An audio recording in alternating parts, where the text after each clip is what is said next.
দাদা বাবু, হ্যাঁ না বল। এই মানি ব্যাগটা বোধহয় বাইরের টেবিলে পড়েছিল। Money bag?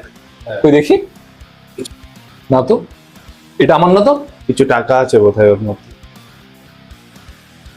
মানি ব্যাগটা কার হতে পারে?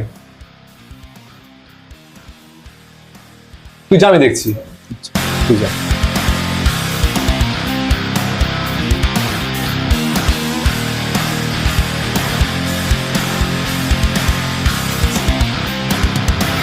এতে 20,000 টাকা রয়েছে।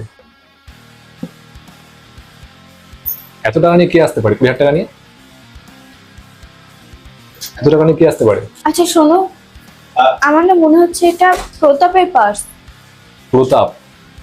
ও আগের দিন এসেছিল না, হ্যাঁ, হয়তো ফেলে রেখে গেছে। আগের দিন তো আমাদের তো এসেছিল, হ্যাঁ মনে হয় এটা ওরই পার্স হতে পারে। ওটা ফোন করছি আমি। হ্যাঁ, ফোন করো।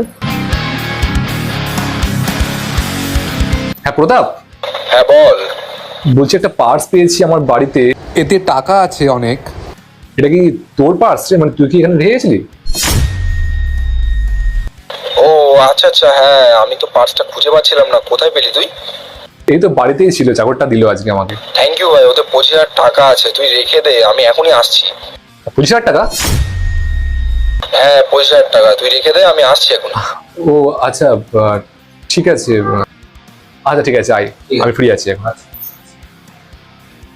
রাত্রি, বলছি প্রতাপ তো বললো 25,000 টাকা রয়েছে, কিন্তু এখানে 20,000 টাকা রয়েছে।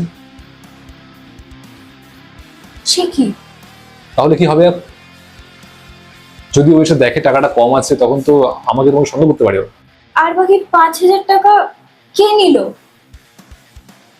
রামু নিয়েছে। রামু নিয়েছে? হ্যাঁ, রামু নিয়েছে, কারণ পার্সটা তো প্রথম ওই এনে দিল। তোমার মনে হয় যে টাকাটা হতে পারে? লোভের চোটে নিয়েছে।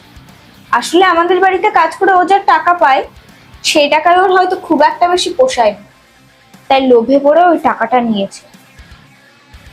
হয়তো এত টাকা দেখে ওর লোভ সামলাতে পারেনি। হতে পারে। রামু, রামু, রামু! হ্যাঁ দাদা বাবু, ডাকছেন? এদিকে আয়। রামু, তুই এতে টাকা নিয়েছিস?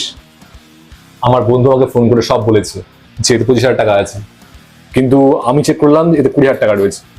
তাহলে আমি তো জানি না দাদা বাবু। সত্যি করে বল, টাকা কোথায় গেল? সত্যি বলছি দাদা বাবু, আমার কথাটা একবার বিশ্বাস করুন।